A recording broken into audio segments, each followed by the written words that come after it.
Top Picks is brought to you by Questrade, where you can trade stocks from 1 cent and buy ETFs for free. David Burrows, top picks right now. We'll start with what some consider to be the best of the big American banks, Wells Fargo.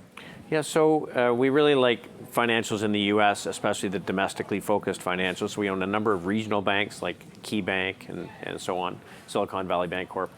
Wells Fargo is the bank that has the best exposure to the U.S. housing market. So they're the biggest mortgage lender in the U.S. As the housing market slowly improves, they are winners. They've grown their dividend 23% a year over the last 3 years. It's dynamite, and it can grow that way for some time. They bought about a $10 billion parcel of mortgage business from GE in the commercial side, which they are now bringing into their business. It's a really, really well-run bank. So you get a good yield, you get nice dividend growth, you get exposure to a domestically improving economy in the U.S., and they got through the financial crisis as well or better than anybody. Your next choice is HCA Holdings, which operates hospitals. Is this a big demographic move for you here? So healthcare has been a big focus of ours, as people will know, for some time, in pharmaceutical and biotech and devices. This is the largest hospital management company in the U.S. Saying that, they're only about 5% of the market, so there's lots of opportunity to continue to grow. With scale, there's cost savings.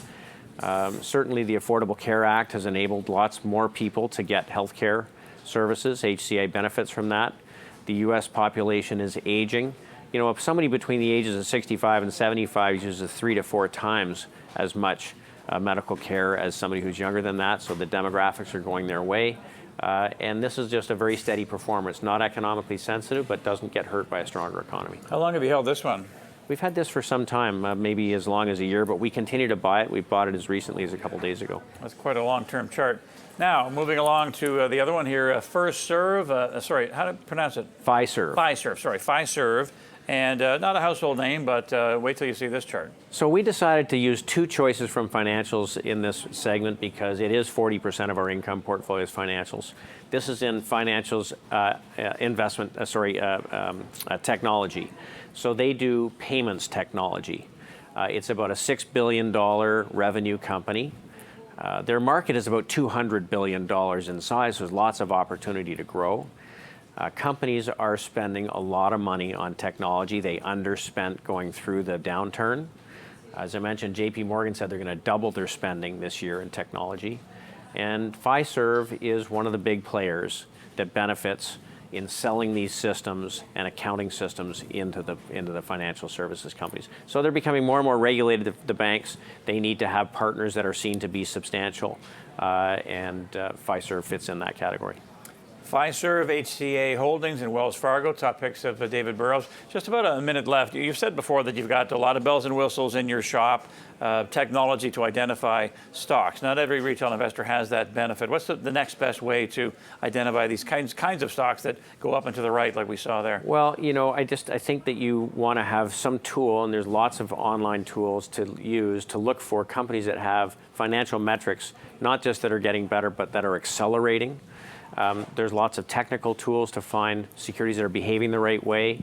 And then, frankly, if you don't want to get down to the rifle shot level, ETFs, we run a pool of ETFs that targets neighborhoods as opposed to specific securities. ETFs are a great way to target some of these key themes without taking business risk that you've chosen the wrong stock.